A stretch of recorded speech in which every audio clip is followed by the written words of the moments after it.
It's Monday, and that so happens to be the day that I like to talk about monsters. Hello, and welcome to Monster Mondays. I am Jeff Arbuckle, co-host of the podcast Film Seizure, that you can catch each Wednesday at filmseizure.com or at a number of podcast providers online. Sequels. Now, whenever the word sequel is uttered to people, it can elicit some different responses. For some, they get excited. Hey, I like that movie. I want more. For others, they may turn their noses up at the idea. Why? Well, they ask, why do we need more of that thing? The story had a satisfying ending. We don't need a cheap cash grab. Often, a sequel and subsequent continued sequels in a franchise can bring with it diminished returns. It's a rare situation where a later sequel either gets better reviews than something that came before it or makes more money than the previous entry or entries in the series. Now, I will say that continuations like the Bond films and to a certain extent franchises like the Marvel Cinematic Universes kind of operate under slightly different rules and also span a lot more years than a usual film and its subsequent sequel. The main reason why films that spawn 2 or 3 sequels end up simply, ending and not continuing ad nauseum, it's kind of because the later films start making less and less and less money. The Jaws series is a perfect example of diminishing returns and diminishing quality with each film in the franchise. But sometimes sequels can do something very different in a film series, and that's what we're celebrating this month at Monster Mondays. Movies that have sequels, and none of these films' predecessors have ever been covered here on Monster Mondays, but these are sequels that either take a hard left turn into some other territory or wholly different direction from what came before to breathe new life, or in one case, end a series. So to start, I figured because this is the beginning of May, and for many youngsters out there listening to my show, and trust me, I'm huge with the Zoomer generation. I admit they're my number one fan base. It's prom season, and it's that time of the school year where you finally get up the guts to ask that girl out that you've sat next to all year and crushed on hard, and to get gussied up for a dinner that makes you feel like an adult and dance that makes you think about doing other mature things. But so because of that, I thought we should kick things off with Hello, Mary Lou, Prom Night II. Now, the original Prom Night came out in July of 1980 and was a co-production between the U.S. and Canada. And for the most part, it was a slasher that was cashing in on the success of 1978's Halloween. So much so, in fact, the movie starred Jamie Lee Curtis.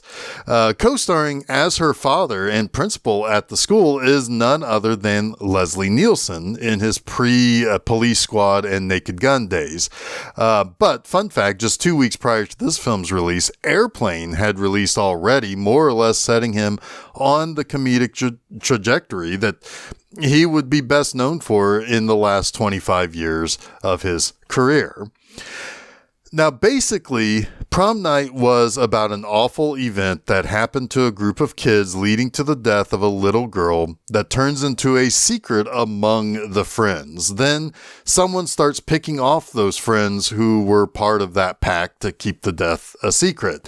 And like I said, it was mostly a pretty straightforward slasher that had the thing a lot of slashers had in the early days of the horror subgenre, and that was a mystery surrounding who the killer turned out to be. And in this case, it turned out to be Jamie Lee Curtis's character's brother, who witnessed the death of the little girl, a sister to both of them, and was driven insane to kill who he thought was responsible, those other kids who played a trick on her, leading her to more or less an accidental death. But Hello, Mary Lou, Prom Night II? Oh boy, do we have a whole different bag of fish in terms of the plot. Now, a couple of things of note here. First of all, Prom Night was successful enough to garner sequels. I mean, it made more than 10 times its scant budget. It was actually a pretty successful movie at the box office. The movie was not exactly well received by critics at the time of release, but has gone through reassessment later and is considered to be one of the better slasher films of that early era, post-Halloween. Now, the only thing that carries over to the 3 sequels is the setting of Hamilton High School. All the sequels take on a supernatural element that begins right here with the first of 2 films featuring lead character, or lead monster, if you will, Mary Lou Maloney. Now, the movie begins in 1957 with Mary Lou Maloney confessing her sins to the local priest, but not just confessing her sins, but telling the padre she enjoyed every minute of all the supposed awful things she confessed to, especially the bits where she had sinful relations with many boys many times at school. Later, she goes to senior prom with her quote-unquote boyfriend, Billy Nordham. Now, Billy discovers Mary Lou having some of those sinful relations with stud Buddy Cooper. She tells Billy that it's not who you come to prom with, it's who you leave with. And that's actually a line that I think is repeated in each of the other sequels that come out, even the one that has nothing to do with Mary Lou Maloney. But anyway, as Billy discovers a stink bomb some other boys were going to use as a prank, Mary Lou is named prom queen, and Billy drops the stink bomb onto the stage to get revenge and to create havoc, but it accidentally lights Mary Lou's dress on fire, and she burns to death right there on stage in front of everyone. Before dying, though, it does seem as though she does see Billy in the rafters above the stage. Now, 30 years later, we meet Vicky Carpenter, who is getting ready for the prom in the coming weeks. She wants to buy a new dress for the occasion, but her mother is a stuffy, overly religious weirdo. But that day at school, Vicky goes to the drama department's prop room in the hopes of finding something that she can wear instead of an old green dress that her mother wants her to wear.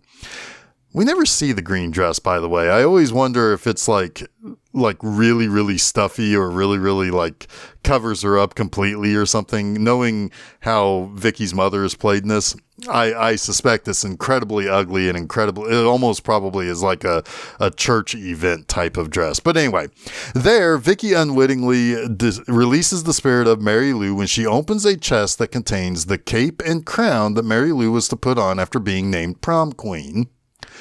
Now, Vicky's boyfriend is Craig Nordham, and that is Billy's son. Billy, who now goes by Bill, is the principal of Hamilton High. When Mary Lou's ghost was released, it cracked a frame that over her face in Bill's class picture from 1957. And later that night, Vicky's friend Jess is messing around with the cape and crown when Mary Lou's spirit attacks and hangs her by the neck with the cape before tossing her out the window of the school. Oh, and Buddy Cooper from 30 years prior, well, that stud, who was known for, getting all the girls back in 1957, is now a Catholic priest. We do find out he didn't take the death of Mary Lou very well, so he went into the priesthood. He still holds the memory of Mary Lou close. He has a picture of her that he keeps as a vigil, and that too flies off its shelf. Now, Vicky soon begins to act strange and have weird hallucinations. One of the nominees for prom queen tells her and another girl that maybe they should take a page from Jess and drop out of the contest. Jess being a really close friend to Vicky, and also it was labeled a suicide because she was recently discovered to be pregnant. She tells that bitch to shut her fucking mouth right there in front of everyone. Later that night, Vicky puts her hair up and puts red lipstick on and gives herself a flirtatious wink before kind of snapping out of it and wiping the lipstick off. One day at school, the bitchy girl who expects to be prom queen, Kelly, hits Vicky with a volleyball, causing her to pass out and have more of these strange hallucinations. Vicky's mother thinks that all she needs is to go to confession with Father Buddy. But there, Vicky admits to Buddy that she is having dreams about Mary Lou, which unnerves the priest. Later still, Vicky is visited by the spirit of Mary Lou where she is attacked in her own bedroom. That same night, Vicky visits the grave of Mary Lou to just basically ask, hey, what do you want from me? And when Father Buddy Cooper realizes there may be a Mary Lou problem, he tries to exorcise the spirit by praying over her grave, only for his Bible to spontaneously combust.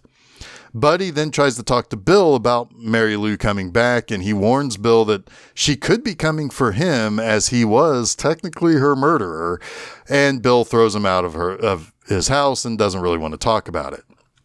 Now, at school, Vicky gets detention for slapping Kelly kind of unprovoked.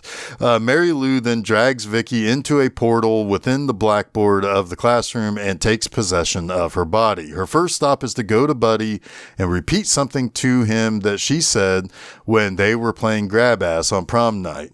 And she then attacks the priest and kills him with his own crucifix. The next day, she comes to school dressed and talking like Mary Lou. Her friends instantly notice that something is a little strange with Vicky, and one of her friends, Monica, confronts her about acting strange, but Vicky ends up stalking her, and Mary Lou ends up using her supernatural powers to kill her by crushing her in a locker. Shortly after, she becomes sexually aggressive with Craig, Bill, and her own father before attacking her mother and leaving for prom. At the prom, one of Vicky's friends, Josh, ends up getting a blowjob from Kelly so that he will change the votes of prom queen to her, because she's the only one who really seems to really want to become prom queen. And when Mary Lou senses what happens, she uses her powers to electrocute Josh and ends up changing the results back to herself, who was the winner anyway, Vicky at least. Now, Mary Lou / Vicky is on stage once again celebrating her win, and once again, Billy is in the rafters. But this time, though, he shoots Vicky seemingly dead on stage. But instead of Vicky just being dead and the whole thing being over, Mary Lou busts out of her body. And as she is reverting from a charred corpse back to her beautiful former self, she is wreaking havoc on the prom. She then chases after Craig in an attempt to drag him to hell for what his dad did to her. And Bill ends up arriving, distracting Mary Lou by delivering the prom queen crown, and seemingly saves the whole day. Vicky is revealed to still be alive and free from possession after being returned from the underworld. I guess she was always in the portal that Mary Lou drug her into, and just Mary Lou completely replaced her. Anyway, all seems to be good, and Bill is going to drive Vicky and Craig home. But unfortunately for our two young lovers, Bill reveals that he's now been possessed by Mary Lou. Hello, Mary Lou, Prom Night 2 is one of those horror movies that, depending on who you talk to, will be called either one of the better sequels in the genre or one of the worst. And if you scroll through the reviews on Shudder, the streaming service that it has been on for a while now, you will see that many will say it's far superior to the original Prom Night. It's a little bit faster paced to many people's taste, and so on. And I think there is an audacity to it that also leads to it. And, you know, I mean, I don't know, maybe some of the nudity and stuff is a little bit more sexually charged, if you will. But it doesn't exactly bear out in the wider world. Both have clearly had a reassessment over the years, with each one having a pretty loving cult fan base. But me, I'm somewhere in between. There are things that I think are very good, and three things that I will highlight very shortly. I can say that basically the same thing about the original. There are some things that are very good about the original. But they really are like trying to compare apples to oranges. This isn't really a sequel to Prom Night. Prom Night is a slasher in the vein of Halloween and Terror Train. This one is more along the lines of a mix between The Exorcist and Carrie.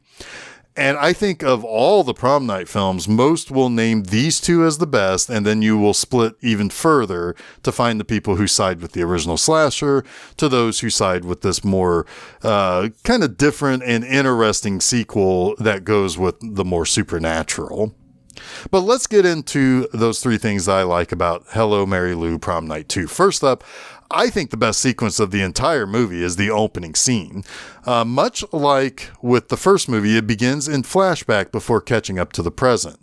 Both films start strong with their own little mini movies setting the stage for the larger story to be played out years later. This one has a couple of nice touches. First, you understand Mary Lou quickly when she goes to the confessional and tells the priest about all those things that she does and how she likes it. That way, when she gets to the prom, we're not too surprised by her eventual betrayal of Billy. Admittedly, there is something very appealing about Lisa Schrage, the actress who plays Mary Lou. She's well cast in this as this girl who, that all the boys would be hot for in high school. And she looks like she's having a lot of fun playing this character in the opening and also at the end too. It's a movie stealing turn for her. When she's on stage and when you see her, she does kind of steal the scenes. As much as I'll talk about our actual lead in the movie shortly, whenever Mary Lou shows up, you are immediately attracted to her. She has, dark hair and very piercing blue eyes. She's very pretty. So it is kind of that movie stealing turn for her. Then there's the obvious Carrie influence. Both prom nights have a prank involved with the opening scene. This one decides to do the prank much like with Carrie by having it happen as someone is crowned prom queen. And it turns to horror for all those watching. It's a good live burn on the stunt person too in this. There's a chilling thought also that Mary Lou saw Billy in the rafters and knows he's to blame for dropping the stink bomb that lit her ultimately on fire.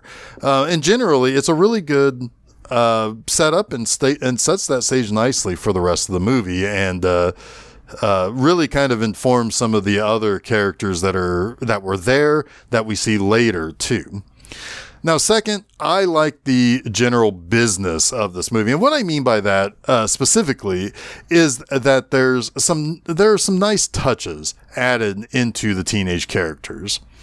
Okay, we can maybe squabble over whether or not it was a good idea to kill the character Jess, one of Vicky's best friends, just after she found out that she liked the guy, thought the guy liked her back, got dumped by that guy, and then found out she was pregnant. That's something someone might like in terms of, I don't know, a level of sympathetic gravitas. I don't know, but it can also be a little bit too much for other people to kill the poor girl who is very upset about the direction her life is about to take. But I do like a scene where we see two other characters that are friends of Vicky's, admit that they like each other and want to go to prom, but they don't want to think that we don't want people to think that they're together. And if the rest of the people at school see them kiss in the heat of the moment, it might create some rumors about them. But then why not kiss now to find out how awful it's going to be, so that they don't succumb to the idea at prom.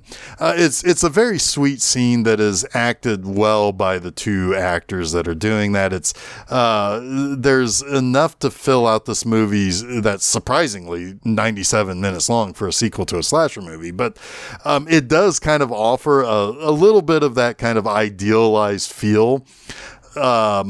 That, hey, we're seeing kids that seem somewhat realistic as teens, or at least a version of realistic teens that I would have been drawn to if I watched this movie around the time it came out and thinking ahead to what high school was going to be like in a few years.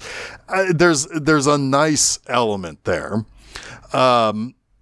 And that also carries over into my third I really like Wendy Lyon as Vicky. This was her first film. She has to play this kind of mousy and shy girl who is kind of stuck under the thumb of her religious zealot mother. She's trying to be a normal girl with a normal boyfriend and everything, but of course her mother, again using that influence from Carrie, is that religious weirdo who is very repressive and oppressive to her. She then has to deal with the hallucinations, and then she's outright possessed by the evil slutty spirit and has to do has to more or less conform to that. In fact, that one scene where she stalks her friend in the locker room, she not only first approaches her completely and totally nude, and like I said, there's a lot of very charged nudity in this movie that I think some people really like, but I'm going to say I'm one of those some people, but anyway, she also, kind of comes on to her friend and then chases her. And the whole time she's just stalking her as this nude version of herself, which is not at all what you would have expected to see from that character earlier in the movie. So she does kind of go from being this really sweet girl to being downright kind of scary and mean and very sure of herself and very sexually aggressive too. So, so she does have to have that range. And I find her to be incredibly watchable in the movie, aside from the whole thing with the nudity. She is a very good actress for this role. She looks very sweet, and when she kind of turns up the heat a little bit, it works for her, and she's able to do it. She actually is probably the very best thing in this movie as a whole. You have that great opening sequence, and yes, like I said, Lisa Schrage is, steals scenes by how pretty she is. But really, Wendy Lyon has the best performance and probably has the best aspect of the movie as a whole. Lyon mostly worked in Canada. However, she did ultimately get a role in Del Toro's The Shape of Water before appearing on several episodes of the Kiefer Sutherland thriller Designated Survivor. She's really good in this, and I'm a bit surprised that she didn't get more high-profile opportunities in movies. But that wraps up this week's Monster Mondays. You can catch new episodes of Monster Mondays each Monday afternoon at filmseizure.com. Don't forget to follow Film Seizure at Facebook, Threads, Instagram, and Blue Sky. You can also subscribe to Film Seizure to get both the Film Seizure Podcast and Monster Mondays at your favorite podcast providers, as well as YouTube. You can also check out my website, bmovieenema.com, to read new review articles every Friday morning. Next time, we travel to Crystal Lake for the movie that forever changed the mad killer Jason Voorhees. Friday the 13th, Part 6, Jason Lives. Until next week, stay spooky.